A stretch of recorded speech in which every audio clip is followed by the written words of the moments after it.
Welcome to the International Teacher Podcast with your host, Matt the Family Guy, Kent the Cat Guy, and me, Greg the Single Guy. We are recording episodes from around the globe to tell you about the best kept secret in education. That's right, it's teaching overseas. We're glad to have you join us. Hey, welcome to the International Teacher Podcast. I'm Kent the Cat Guy, and with me today is Greg the Single Guy. How you doing, Greg? I'm doing great, Kent. You know, Matt's playing softball right now, but I can't wait to do this episode. You know why, Kent? Why, Greg? Because one of our guests is dialing in actually from your hometown of Seattle. Wow, who's our guest today? We actually have two guests, don't we? We have two guests, and I believe, Aparna, are you coming from Guadalajara, Mexico? Yes. Right? Yes. Hi, Aparna. This is Aparna, and this is Alan coming in from Seattle right now. Hi, guys. Hi, welcome, Alan and Upana. So glad to have you. Thank you. And the last time I talked with you, Alan, you were in Ho Chi Minh City when we talked briefly before the interview, and now you're in Seattle. And I can't wait to get into this because this whole episode's about the Diversity Collective. And I didn't know a whole lot about it, but I did some research on the end, but I would like to know more about it after we hear a little bit about both of you. Alan, could you start us off and share a little bit of your journey into international? Oh my God. Good morning, everyone from Seattle. My home right now is actually in Ho Chi Minh City, Vietnam, but I'm in Seattle for another reason. So my journey started in the year 2000. That summer, the winter before, I went to a recruitment fair from ISS in Boston. Huge snowstorm. And I was able to get a job as a school counselor in Mexico City. And so that was 2023 years ago. And I started out there as a counselor, and then that's where I met Aparna, and that's how we became friends. So we've known each other for basically 23 years now.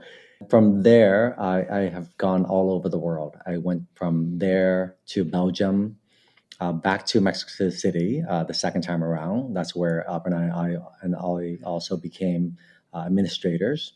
And then from there, I went to London as a middle school principal, and then Barcelona, Chennai, India, Shanghai, and then in Vietnam now. And then next school year, I'm moving back to the States to Seattle. A whole world win around the world, really.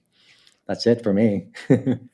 You're one of those world travelers, and I love having guests like you on because both of you have so much to share. And Aparna, you're coming to us from Guadalajara. Can you give us your little elevator version?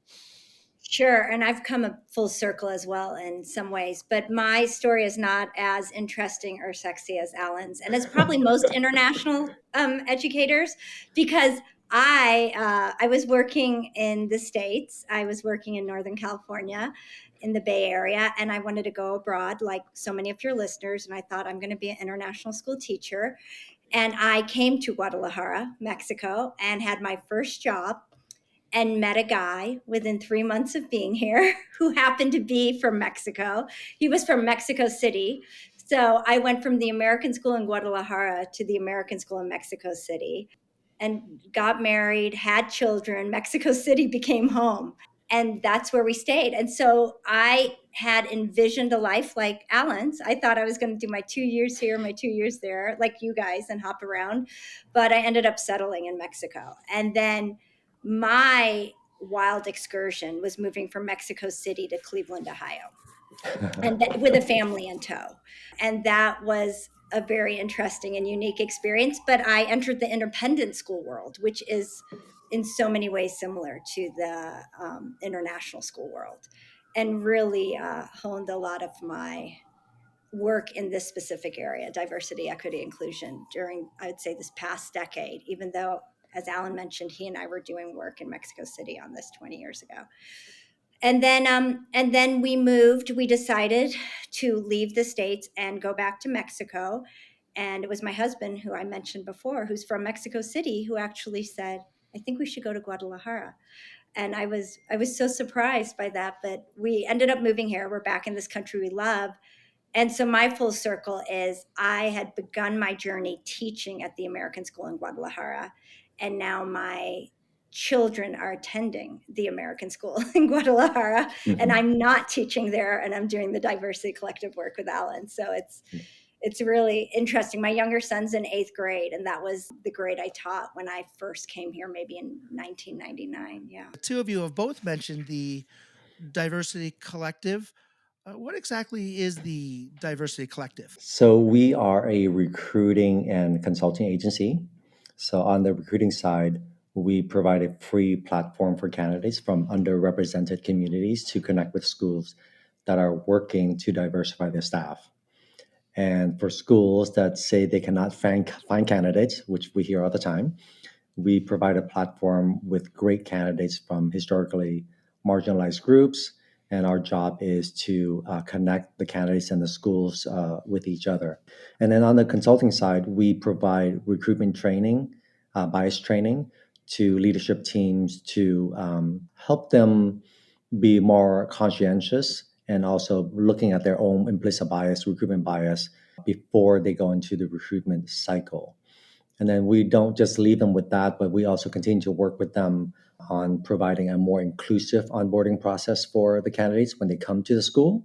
And then we also continue to work with them again to create really a retention program to keep these awesome candidates. And then on the other side, we also do consulting or work with schools while they work on their DEI journey. And we meet them where they are because every school has a different journey. Everyone has a different start. Everyone has different knowledge base, and we help them move from one level to the next level or one phase to the next phase in their journey.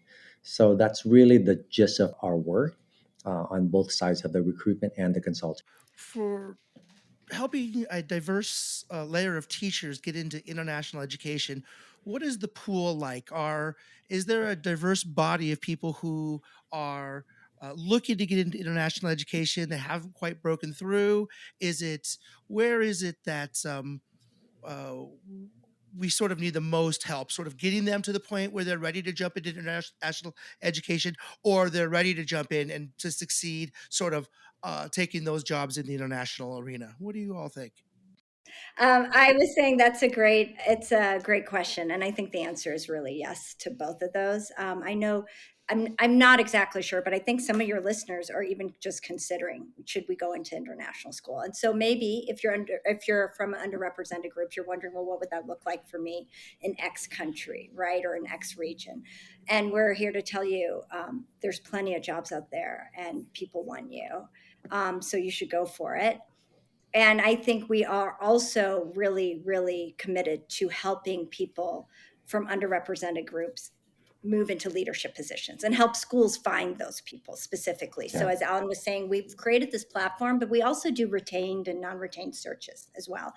Because sometimes schools, without realizing it, they might be committed to wanting to diversify their pool of applicants, but the way in which they write a job description, the way in which they first read a CV or resume, some of the interview questions, those maybe are not inclusive and progressive enough to net the pool that they want. And sometimes they're sitting at the end of their hiring experiencing, why are we getting the same people over and over again? I definitely think in leadership, and Alan, you could speak to this more. He's done his work, his dissertation in this as well. But we really, really want to see more women and more Mhm. people of color and more people from the LGBTQ plus community in leading schools, right? And because that still has stayed historically male and white. Yeah. I like that fact that your diversity collective is aiming not just at recruiting, helping the teachers recruit, but taking it from the end of these schools and school leadership to get the leadership that are of people of color and underrepresented populations that are in the leadership so that they can diversify their schools. The first thing that came to my mind when I found out about the diversity collective was from another listener, another guest, and he had mentioned the job fair. Is there a job fair for teachers?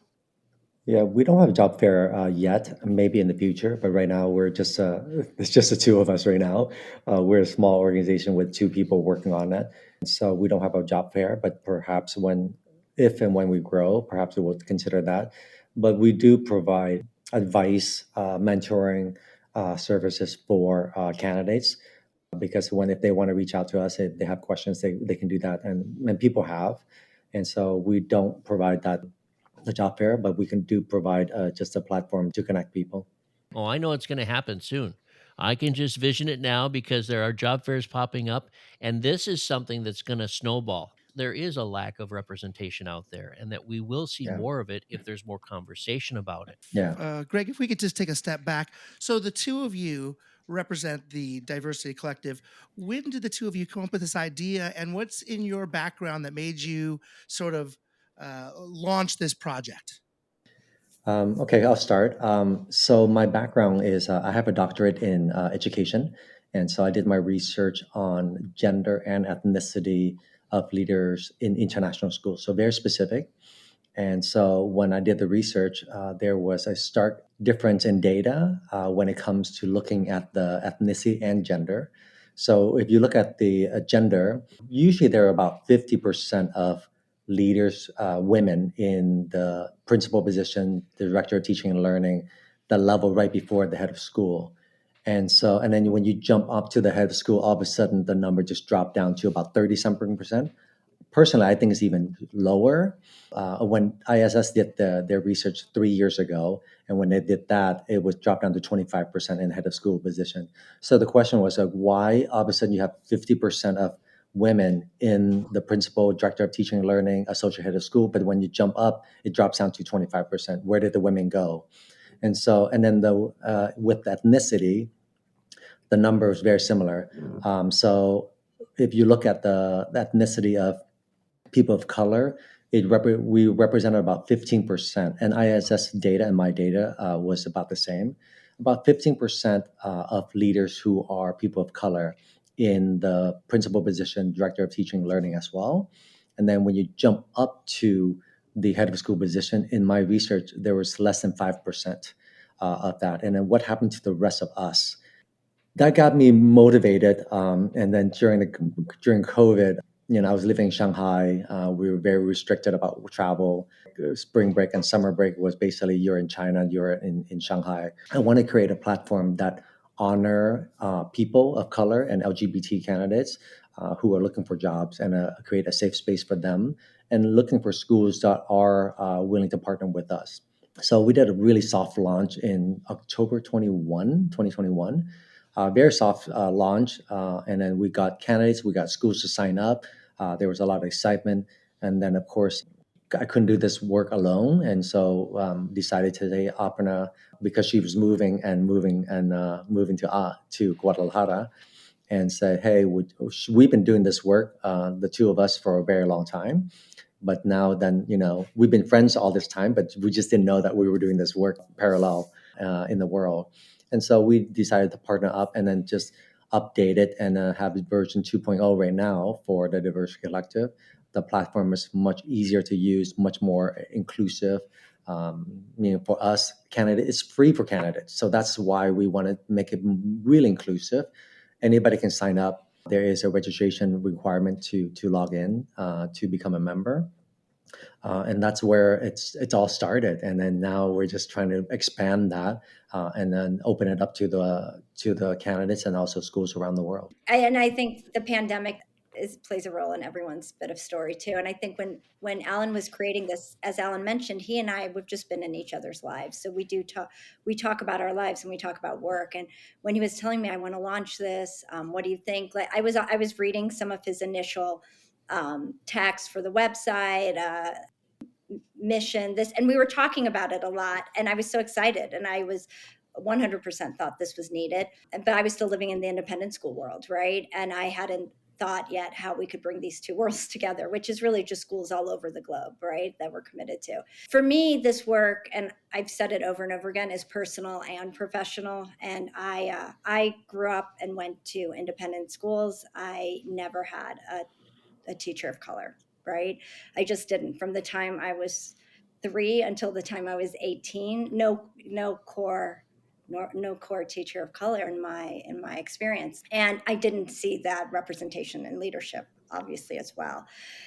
And then I went to college and I had a completely different experience. I landed in a diverse city. I landed at a university or a college that was committed to these issues of diversity and social justice. I had an African American school president, college president, which was unusual in the 80s, 90s.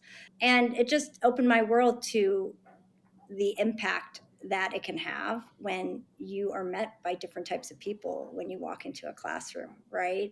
Or when you see different types of people represented in your school's leadership. So that was impactful when I was young, right? Teens, early 20s. And then I've been in education since my early 20s. I've known what it's like to be one of the only people at a school trying to support all the kids who might look like you or have a shared background as you.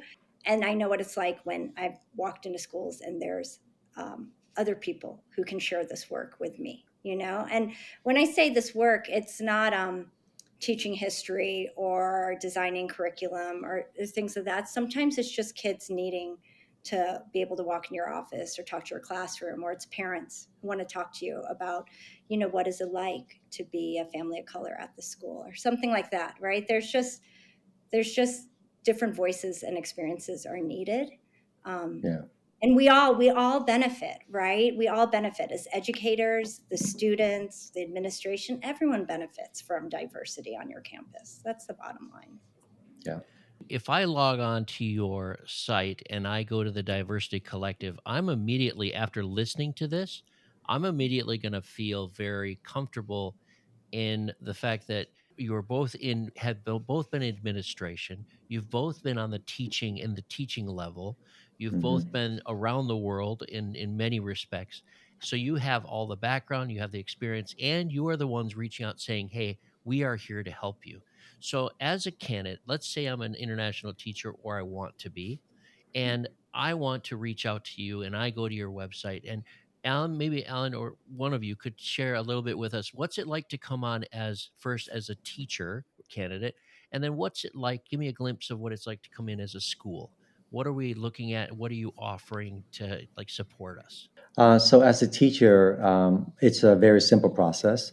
We just ask you to create an account, log in. We require you to upload your CV. Require for you to upload your profile and also two references from your current and previous school. And then once everything is verified, your account will be active, and that's it. And then you have access to look at all the schools and that are posting for jobs internationally. And from that perspective, it's very, very simple. It's a teacher and also leaders. It's the same thing. We try to also meet with the leaders because we do retain and non-retain searches for schools. We want to meet with schools, the leaders, in order to understand their candidacy, so that when schools are reaching out to us looking for leaders, we know who we're representing or who the candidates might be really good for this position, what they're looking for. And we also try to encourage those, if we see a strong profile, we also want to encourage them to go into leadership. Maybe take a coaching position, take an assistant principal position, or something along that line, so that we're building this pipeline into leadership in the future. And so, because there are just two of us, we try to do this as much as possible.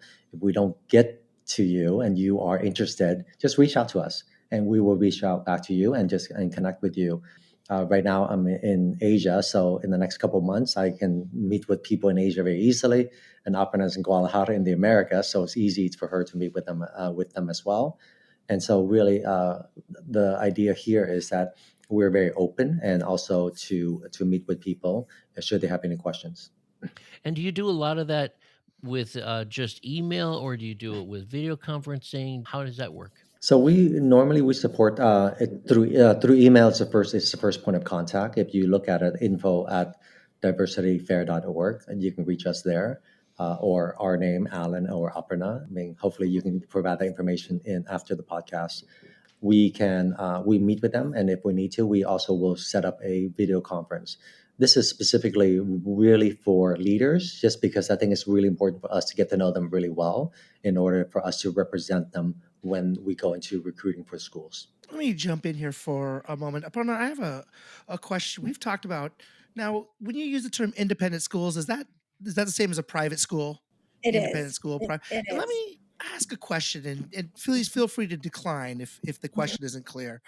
There are many teachers of color and diverse teachers in the United States, in my experience, who, when it comes to the question of international education, get a little bit of pressure, like somehow they're leaving their neighborhood, they're leaving, the people, the diverse communities that really need them behind, and there's a bit of a kind of a guilt. Put on that when they are leaving, trained in their neighborhoods, trained in their communities, and then want to leave to go overseas. Has that ever come up as part of a conversation about making that leap from teaching, say, in the United States into international education?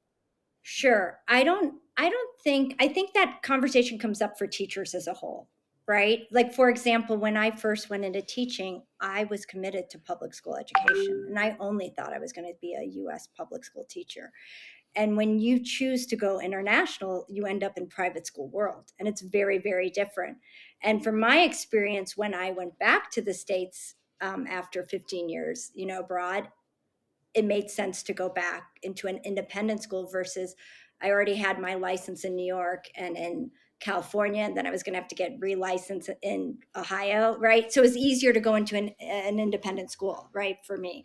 So I think that's the bigger conversation of I don't think there's as large of a conversation about feeling tied to a specific neighborhood, right, or a specific city because um, of your ethnic or racial background, because your identity, that could be for anyone, right? For Mhm. anyone who might feel committed. You guys know this, right? International school teachers sometimes born and raised from in the same place and can't imagine all of a sudden leaving their city, let alone their country, right?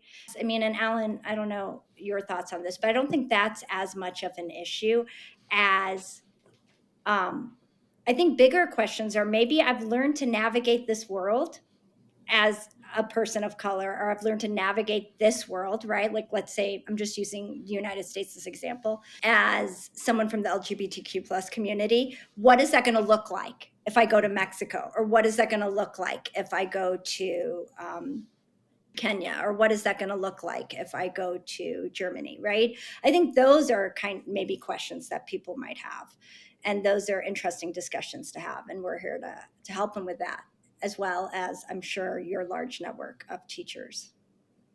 I would just also add that, I mean, yeah, I think these conversations do come up, but the kids around the world also need people of color to represent them.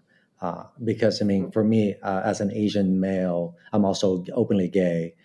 There are very few of us in the leadership role, too. And so there are very few of us around the world in the leadership position. And so that is something that I have be conscientious of. For me, in Asia, I worked in Asia for 10 years, and I think I was the only Asian leader in all three schools I've been in. And so it's ridiculous, right? That I was in India, I was in Shanghai, I was in Vietnam, or I am in Vietnam. There aren't Asian teachers or leaders in the role. It's like, why not? We exist. The local population also exists to promote to leadership positions. And so, we talked about the concept of mirrors and windows. And so, but the kids don't see them. There is usually white leaders in schools. And I would say that's predominantly in Asia, I can say, because of my 10 years there. And it is sad because so we need leaders to represent the kids. And I mean, this is just very anecdotal that, when I was in Shanghai, when I was in India, and now also in Vietnam, parents are coming up to me and say, "Oh my God, it's so nice to see an Asian face in a leadership role. We didn't know how important it is for our kids until they come home to tell us they love seeing Dr. Allen as the principal or as the head of school." It feels really it feels great for me that I can do that for just kids anywhere from 6 years old to 15 years old. And I love that. So we need representation everywhere. So the question I would have is, do we have people of Hispanic background in South America in leadership roles? And same thing with African American background or African background in Africa or in Asia. So these are the questions I would have. And if we don't exist, we do exist. If we're not in the leadership roles or in teaching roles, why not? And that's why we're here. And I do think I really like to push back a little on the schools that have American in their name, right? If Oh you're the yeah, yeah, American School of X, who are you putting forth as Americans, right? Because we are a diverse group of people, right? yeah, And I loved being, I loved being an American teacher, and my name is Aparna Sundaram, right? And I was born in England, and I was raised in the Midwest, and I came, and just so kids, let's say in Mexico City, where they had Alan and I as administrators, and we were as American as whoever came before us. We just happened to look different, right? yeah, Because often those roles were filled by people who are white and often male, right? So I think that's what Alan's speaking to too, that as schools we have a responsibility to make sure we are giving a fair representation of who we are. yeah, Well, speaking for somebody that's not in administration, that is your predominantly white male, Caucasian old guy. I'm going to say Alan. You said don't say old guy, right? But We're all the represent. same I age. You I know can't we say are. I just love it. No, but I think speaking from the staff point of view, I absolutely embrace it when I land in a school and I there are other underrepresented populations that are in the staff, but not I've never really, like you've said, I haven't seen it in the higher admin, yeah, right? It's usually the white man. What It's very very few are of the underrepresented, and I love it. I do personally embrace that when it does happen. yeah. And a Thank shout you. out for someone like my friend Roberto Santos. He is wonderful. He's a Latino. He's a Dominican, and just love it when he's standing in front of a bunch of the majority and just saying, "Hey, I'm out here. I am from Dominica, and I am here to lead you, and let's go. I love it when you talk about things. Let's get it on the table." And he's really good about that kind of stuff. We'll take a moment's break now to remind you how to reach out to us. Of course, you can address any negative comments to Kent, the cat guy. We do love to hear from you. If you're out on Facebook, we don't do that, but our handle on both Instagram and Twitter are at ITPExpats with an S, ITPEXPATS. As a handle, if you want to, you can send us an old email at internationalteacherpodcast@gmail.com, or you can visit us at our new website at www.itpexpat.com. www.itpexpat.com. Well, back to the show.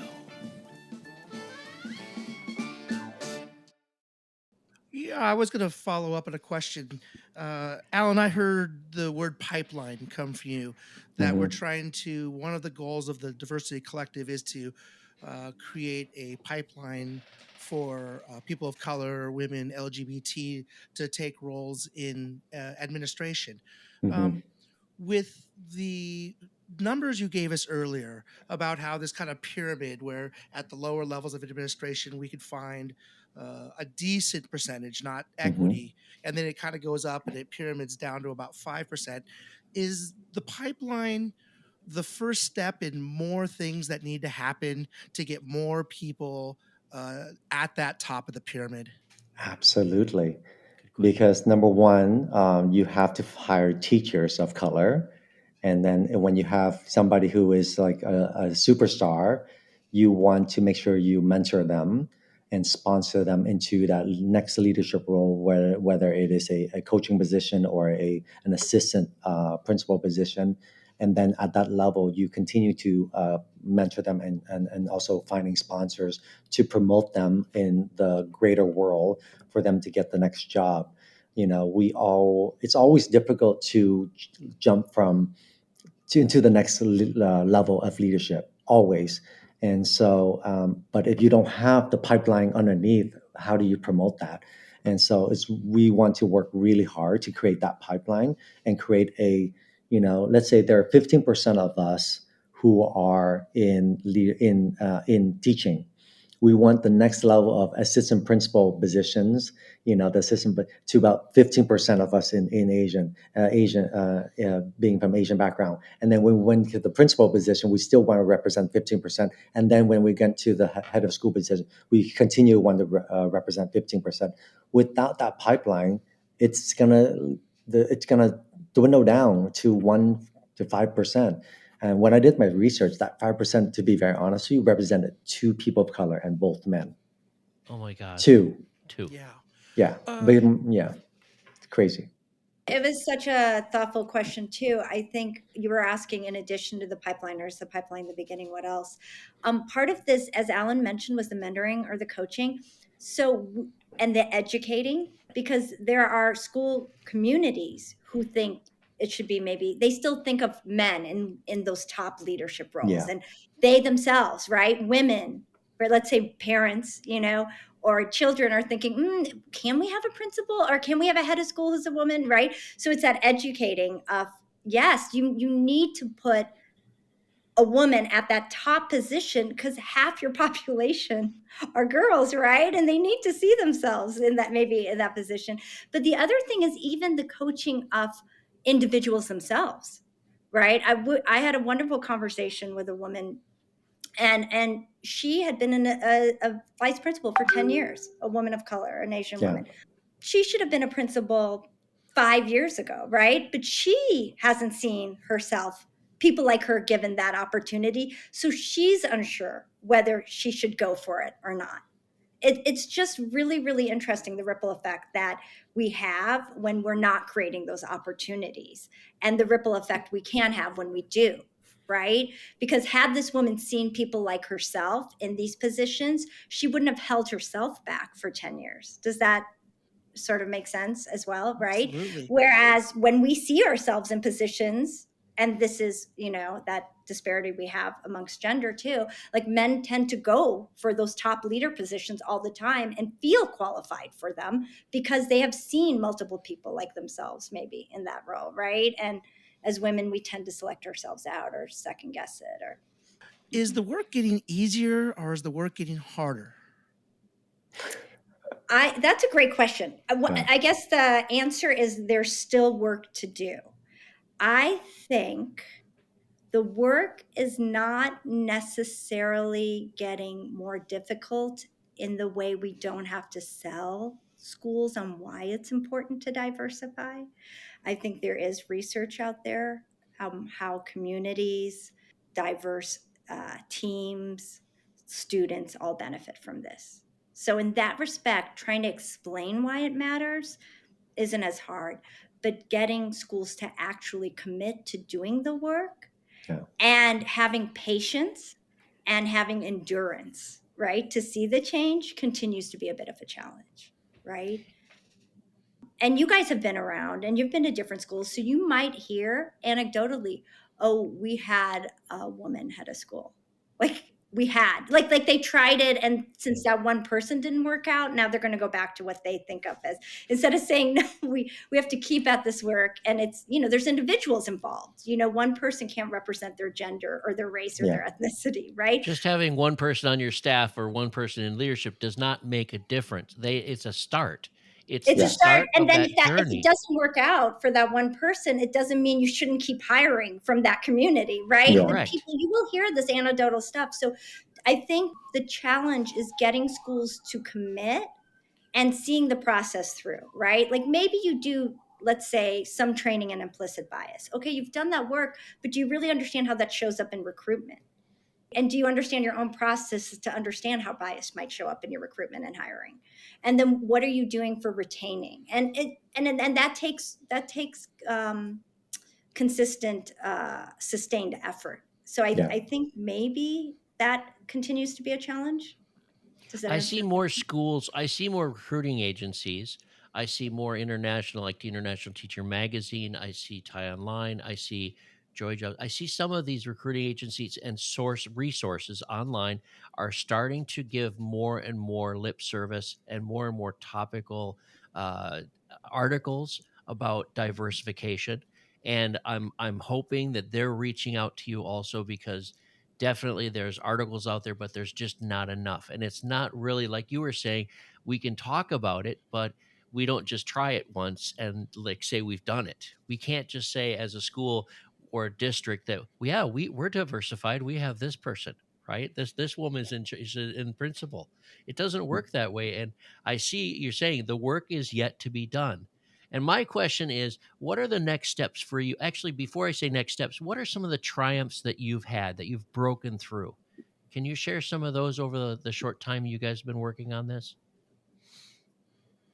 The first person I can think of, the first thing when you asked that is the first thing I thought of was we mentor a young woman while she was looking for a leadership position, and she was in an associate director position, and we helped her with her CV, helped her with her cover letter, education philosophy statement, and she landed. It's a woman of color, Asian descent, and she got a principal position in Thailand. So we were super happy about that, right? We like to think that we contribute to a lot of that work. We didn't actually do the recruitment itself, but we provide a lot of background work for her to make her statement stronger, her CV stronger. And then we want to make sure that when we do this, we want to make sure we are creating a lot more successes that way, because we did a soft mentoring process for these people, and we're able to help somebody land this past year to get that new job. The other triumph is that we've been invited to two different conferences to because it hasn't been published yet. To do workshop with one conference and then to be part of another to do workshops for them too, and so we're very excited about that.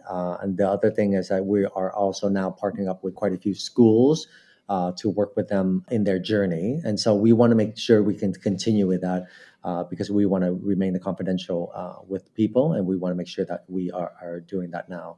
The other successes is really we're starting to take traction. And so we've had a relaunch. And so we're hoping that for now, spring and summer, when we're basically into the next recruitment season, we get a lot of candidates and a lot of schools to sign up and then connect the people who are looking for jobs and people looking for jobs. Yeah, I would just say the big triumph. I mean, and people coming back to us, like when we did the soft launch of the website, there was no charging anyone. Schools still signed up. Schools found people, and I think this was over a year ago.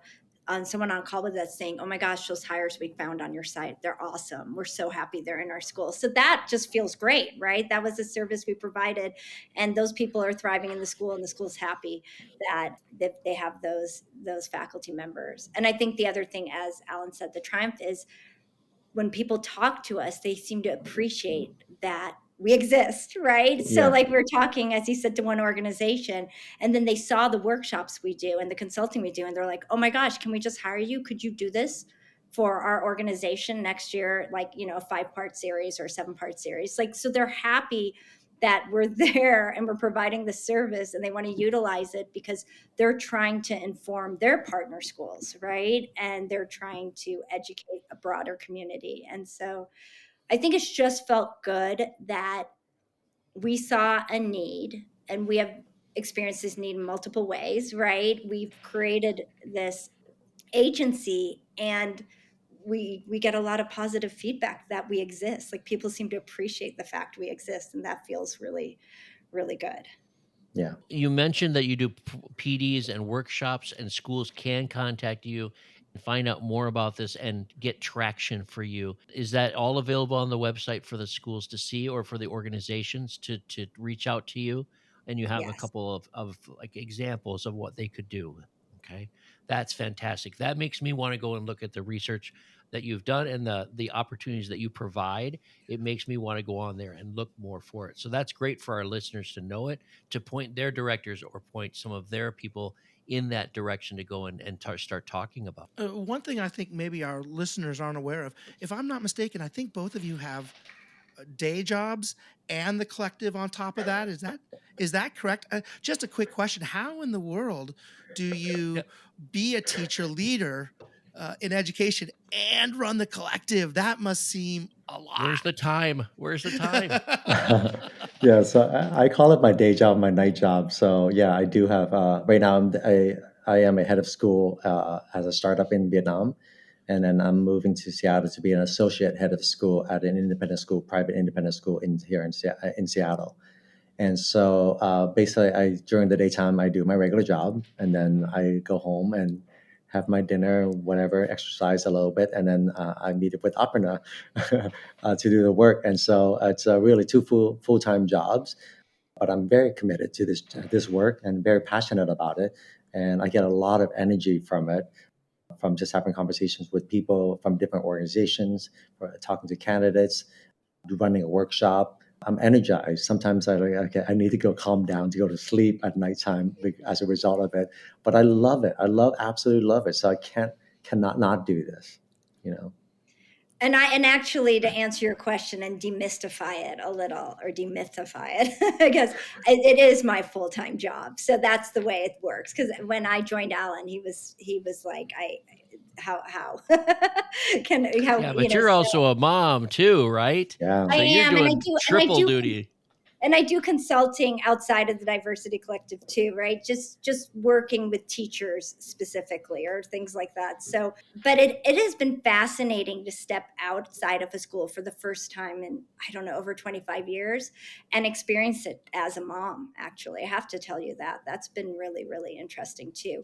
And it's been incredibly fulfilling to step into multiple different schools, right? I mean, Yeah. that's a really nice job. I think about your listeners who are committed to or interested in international teaching, right? And you go from one school to another school to another school and decide how many years you're going to stay. But where I am right now, where I get to step into different schools at different places and then come out, it's really it's a great professional experience. Well, in response to you, Aparna, I can't imagine being a mother and teaching. Have you reflected on that? Like, how did I ever get through being a teacher and going home to kids, right?